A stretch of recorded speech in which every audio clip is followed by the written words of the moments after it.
মানুষের মধ্যে ধর্মীয় জীবন থেকে ইসলাম আস্তে আস্তে সংকীর্ণ হয়ে আসবে, উম্মার মধ্যে ফাটল বাড়তে থাকবে, মানুষ দিনের জ্ঞান অর্জনকে খুব একটা মূল্যায়ন করবে না, ইলম উঠে যাবে, আলেম ওলামাদের মৃত্যু হবে, ওলামাদের উপর জুলুম আসবে, জাহেলদেরকে মানুষ আলেম রূপে গ্রহণ করা শুরু করবে, মানুষ ইসলামকে বিকৃত ব্যাখ্যা করা শুরু করবে এবং এমন একটা সময় আসবে যে কাফের মুশরিক মুনাফিকরা পর্যন্ত ইসলামের ব্যাখ্যা নিয়ে মুসলিমদের সাথে তর্ক করবে।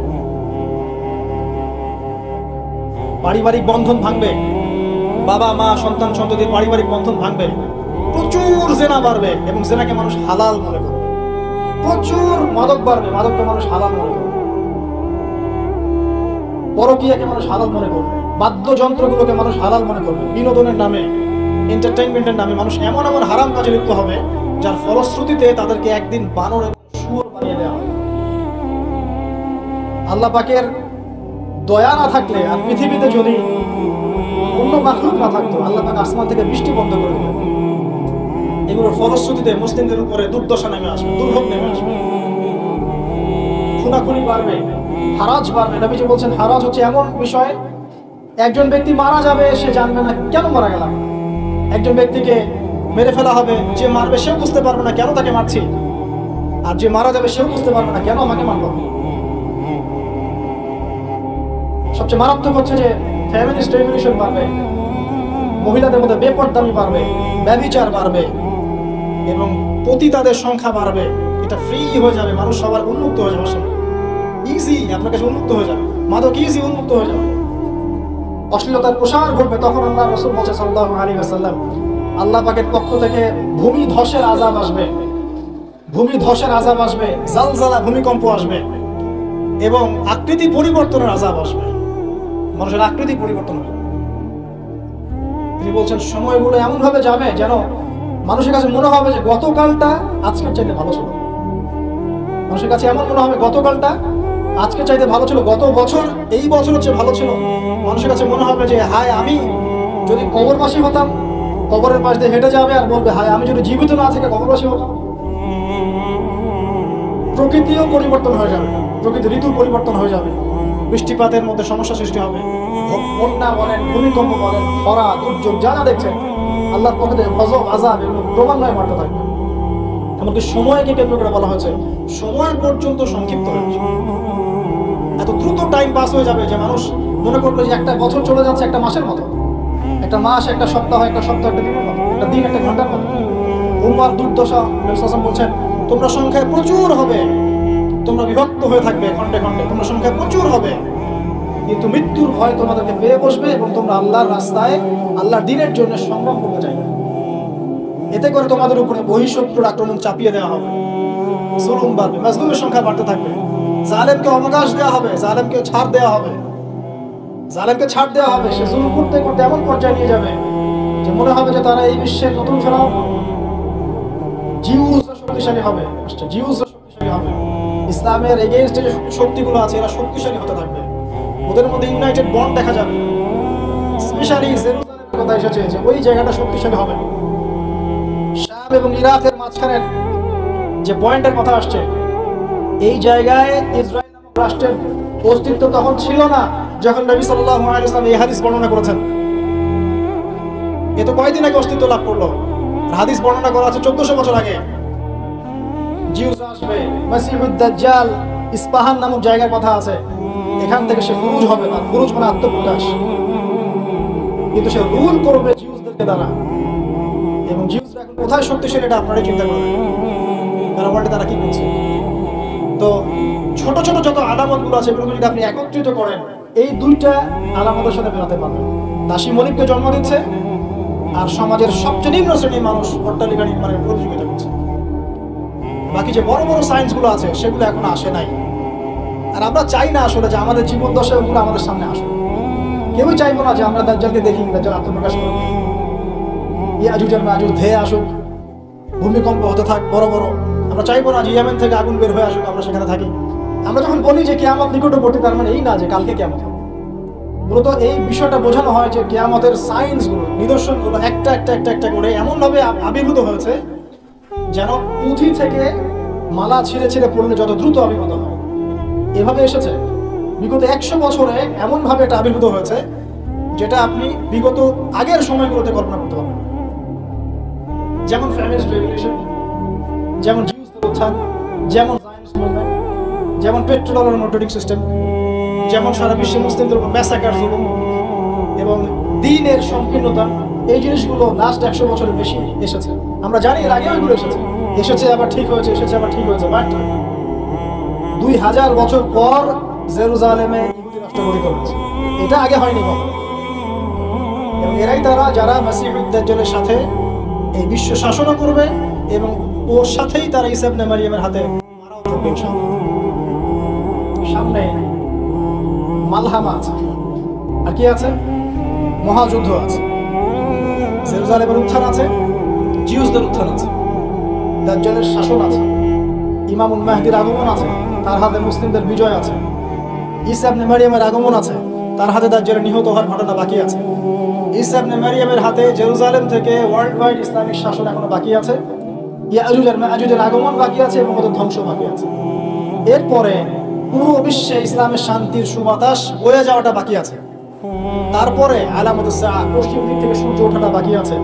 তারপরে ইনশাআল্লাহ তাআলা এত দ্রুত কিয়ামত হবে, নবীজি বলছেন একজন ব্যক্তি আরেকজন ব্যক্তির সাথে কাপড় নিয়ে ব্যবসা করতে বসবে, কাপড় খুলে দেখাবে, গোটানোর আগেই কিয়ামত শেষ।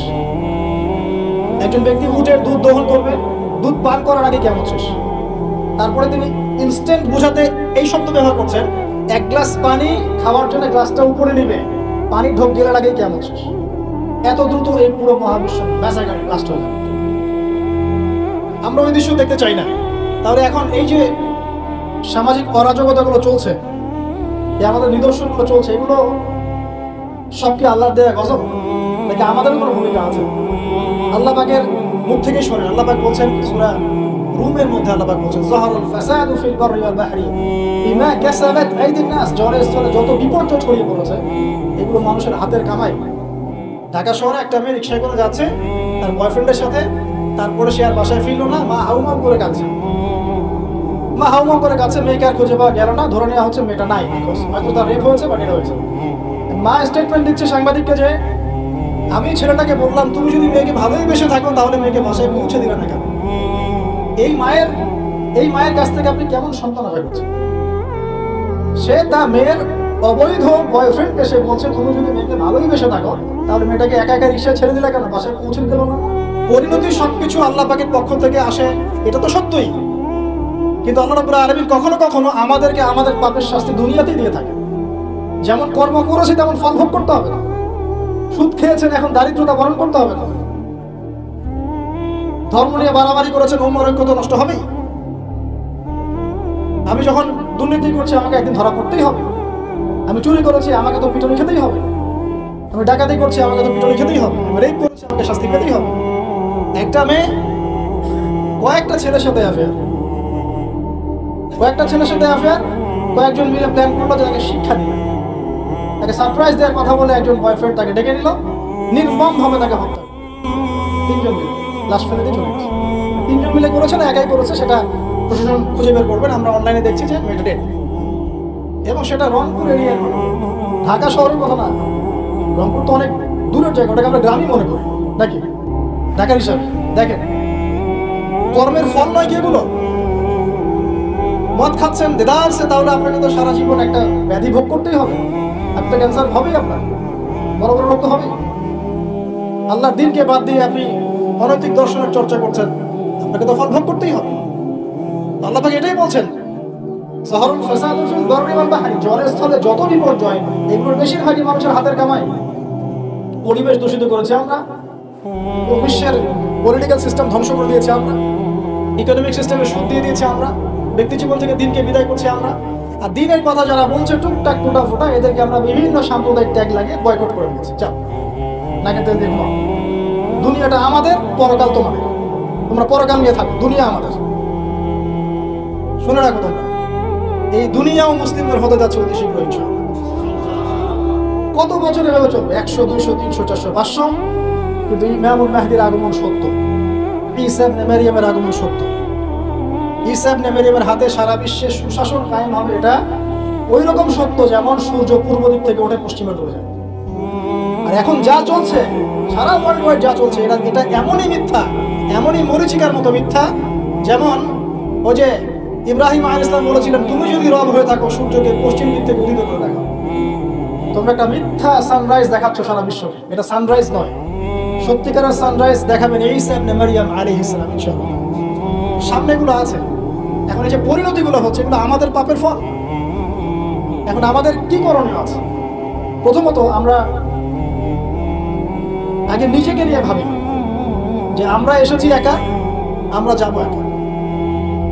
বিশ্ব বাদ দেন, পলিটিক্স বাদ দেন, অর্থনীতি বাদ দেন, বড় বড় শব্দ বাদ দেন, আগে নিজের কাছে আসে যে আমি নিজে ভাই পৃথিবীতে আসছি একা, আমাকে যাইতে হবে একা।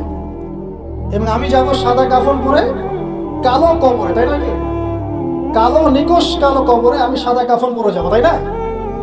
তাই আমি একটা কথা বলি শুনেন, যখন অন্ধকার ঘুটঘুটে অন্ধকার নিকশ কালো কবরের মধ্যে সাদা কাফন পরে মানুষ যাবে, তখন সাদা সাদা আর কালা কালা গানের আসল মর্ম উপলব্ধি করতে পারবে। মানে আসেন কেন? যখন সাদা কাফন পরে অন্ধকার নিকশ কালো অন্ধকার কবরে মানুষ যাবে না, ওই মোমেন্ট যখন মুনকার এবং নেকিরের সাথে দেখা হবে, নাকিরের সাথে মালাকুল মউতের সাথে সাক্ষাৎ হবে, তার আগে লাশ নিয়ে যাবে আর সে বলবে কোথায় নিয়ে যাচ্ছ আমাকে, কোথায় নিয়ে যাচ্ছ? ভয়ে আটকে উঠবে। মালাকুল মউতের চেহারা দেখেই ভয়ে আটকে উঠবে। সারা জীবন তো দিনের পরোয়া করে নাই, নামাজ কালামের তো খবর নাই, ইসলামকে 5 পয়সা মূল্যায়ন করে না, এবং ইসলামকে ধ্বংস করার জন্য, মুসলিম সমাজের মধ্যে অশ্লীলতা ছড়িয়ে দেওয়ার জন্য এই কাজগুলো করে বেড়াচ্ছে। যখন এই অবস্থা তাদের হবে এবং কবরে প্রশ্নগুলো করা হবে এবং হাতুড়ি দিয়ে পিটানো হবে, 70 গজ মাটির নিচে যখন আত্মা যাবে সিজ্জিনে, তখন বুঝে আসবে কোনটা সাদা ছিল আর কোনটা কালো ছিল। মানুষ মুসলিমদের, স্পেশালি যুবকদেরকে, যুবক যুবতী আমাদের ইয়াং টিনেজারদেরকে এমন ভাবে ইনফ্লুয়েন্স করা হচ্ছে এগুলো দিয়ে, মনে হচ্ছে পণই আসল জগৎ, মনে হচ্ছে এই মাদকই আসল জগৎ, সিগারেটটাই আসল, এই গান বাজনা মিউজিকই আসল, এই কনসার্টগুলি আসল। এবং এগুলোতে যেহেতু মজা আছে, একটা লাজ্জাত ফ্লেভার পাওয়া যায় ইনস্ট্যান্ট, এই জন্য যুব সমাজ দ্রুত এর পিছনে দৌড়ানো শুরু করছে। আর একটা যুবকদেরকে যখন আপনি একটা জাতির যুবকদেরকে মেরুদণ্ড ভেঙে দিবেন, তখন এই জাতি কখনোই আপনার এগেন্স্টে দাঁড়াতে পারবে না। সুদূর প্রসারী নীল নকশা এটা মুসলিম যুবকদেরকে আল্লাহর দিন থেকে সরিয়ে দেওয়ার জন্য।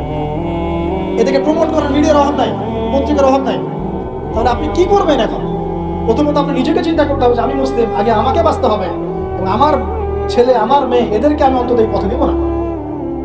যদি এদেরকে পড়ানোর কোনো প্রতিষ্ঠানই না পাই, নিজে প্রতিষ্ঠান করে ওকে পড়াবো ইনশাআল্লাহ। যদি সেটাও না পারি, আমার কাছে একা একা বসে শিখবেন সমস্যা। যদিও এটার পক্ষে আমি খুব স্ট্রং মত দিই না, আমাদেরকে চেঞ্জ করতে হবে সিচুয়েশন।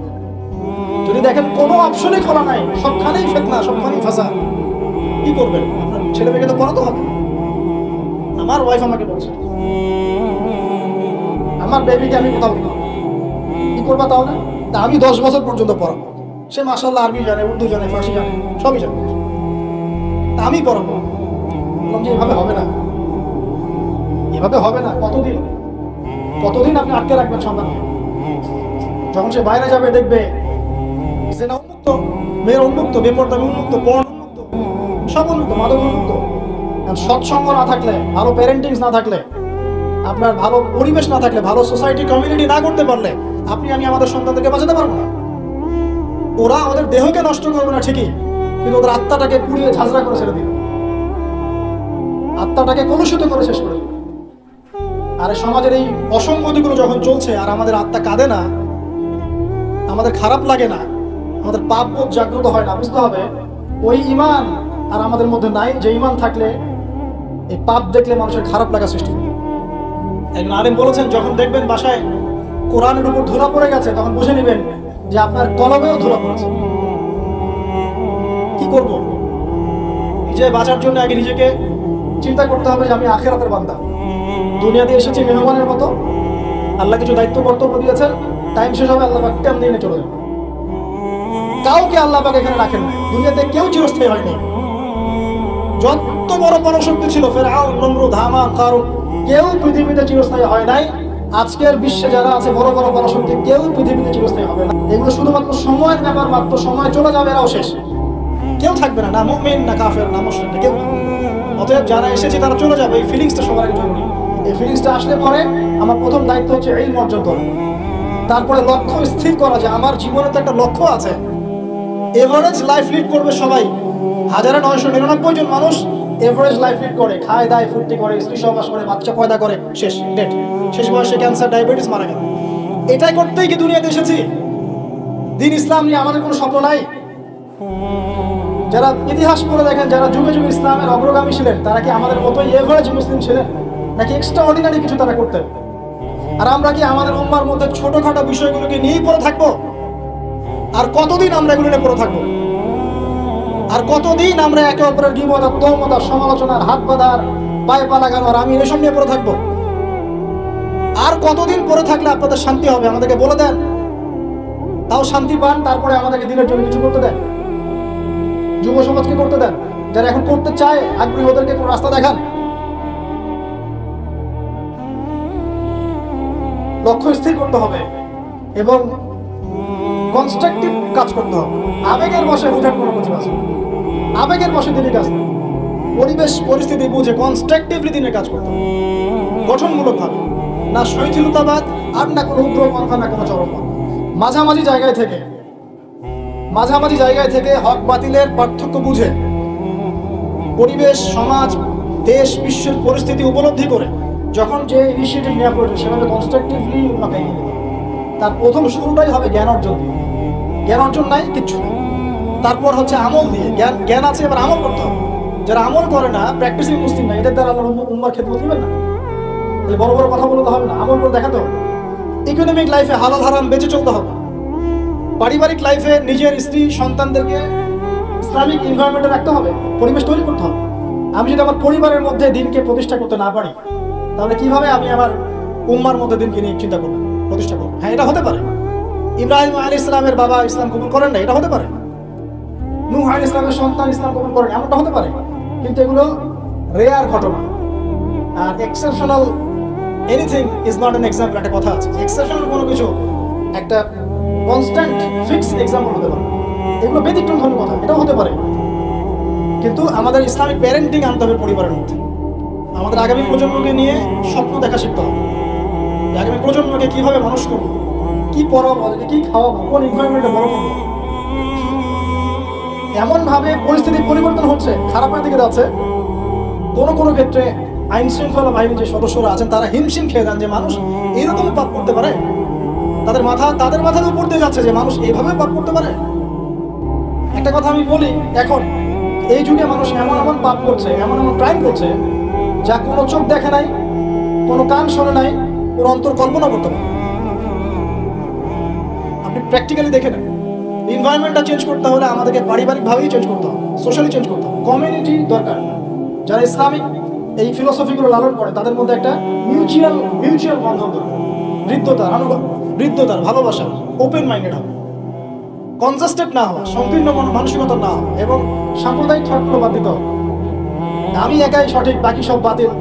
হ্যাঁ, আমি একাই ইসলামের মধ্যে আছে, বাকি সব খারেজি। মানে খারাজি, মানুষকে খারাজি বলতে বলতে বলতে নিজেই কখন খারাজি হয়ে যায় তা ঠিক নেই। নিজে বাদ দিয়ে বাকি সবই খারাজি। মানে কোনো মিউচুয়াল আন্ডারস্ট্যান্ডিং নাই। যদি বাংলাদেশের কোনো মানুষ সব আলেমদেরকে একটা জায়গায় নিয়ে বসাতে পারে, বসে এক কাপ চা খাওয়াতে পারে, আমার মনে হয় এই কাজের ওসিলা আল্লাহ তাকে জান্নাত দিয়ে দিবে। এটা এত কঠিন এবং এত বড় একটা কাজ, যদি কেউ করতে পারেন আপনাদের মধ্যে, সব ওলামায়ে কেরামকে এক জায়গায় বসাবেন, বসে এক কাপ চা খাওয়ায় দেখানো, তারপরে দিনের কথা বলতে আসে, ঐক্যের কথা এবং আল্লাহর রাস্তায় অমুক তমুক পরে বলতে আসে। দেখেন এটা পারেন কি? তো স্বপ্ন দেখা শিখতে হবে পরবর্তী প্রজন্মকে নিয়ে, আমাদেরকে নিয়ে। আর লম্বা করছে ইকোনমিক লাইফটাকে হালাল হারাম মেনে চলতে হবে। যে যেখানে থাকবো, আমরা যদি গভর্নমেন্ট জব করি, বেসরকারি জব করি, বা কৃষিকাজের ক্ষেত্রে কাজ করি, বিজনেস করি, অনেস্টির পরিচয় দেওয়া দরকার। আগে একজন ভালো মানুষ হই, তারপরে ভালো মুসলিমের দিকে আসা। আগে মানুষ তো হন, একজন ভালো মানুষ তো হই, একজন ভালো মানুষের মন লালন করি।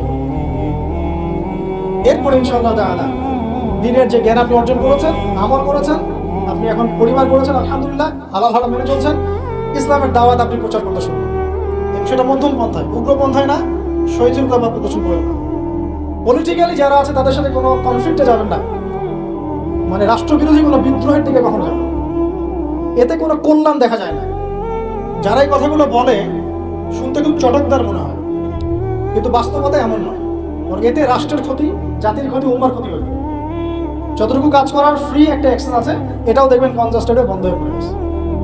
অতএব এইসব উদ্ভট ফিলোসফি থেকে যাওয়ার প্রয়োজন নাই, বরং যারাই থাক উত্তম নসিহত করেন, ভালো নসিহত করেন, ভুল হলে সংশোধন করবেন ভাবে। এরপরেও যদি না কথা শুনে আলহামদুলিল্লাহ ছেড়ে দেন। ফাযাক্কিরিন নামা আনতা মুযাক্কির লাস্তা আলাইহিম বিমুসাইতির। খালি উপদেশ দেন, আপনি উপদেশদাতা, আপনি তাদের কোনো দারোগা নন। যার যার কর্মফল শেষে ভোগ করবে। আল্লাহ পাক বলছে, বলেন উযীকান্নাহুম মিন আযাবিন আদনা দুনা আযাবিন আকবার। যখন এরকম অন্যায় অত্যাচার পাপাচার চলতে থাকবে, আল্লাহ পাক বলছেন তখন আমার পক্ষ থেকে আমি বড় আযাবের আগে, পরকালের বড় শাস্তির আগে দুনিয়াতে ছোট ছোট আযাব পাঠাতে থাকবে। আল্লাহ তো বলেছেন পাঠাবেন, রিল্যাক্স থাকেন। ইনশাআল্লাহ তাআলা কনস্ট্রাকটিভলি এই কাজগুলো করতে পারলে আশা করা যায় একদিনে ফল পাওয়া কখনো যাবে না। আমাদের নবীজির 23 বছর লেগেছে। আস্তে আস্তে ইনশাআল্লাহ তাআলা আমরা না হোক আমাদের পরের জেনারেশন, তারা না হোক তারপরের জেনারেশন, তারা না হোক তারপরের জেনারেশন, একটা জেনারেশন আসবে পৃথিবীর বুকে, নিশ্চিত থাকেন, যারা ইনশাআল্লাহ আযজা ওয়া জাল এই দুনিয়া থেকে সমস্ত জুলুমের শেকড় উপরে ফেলে দিতে চায়।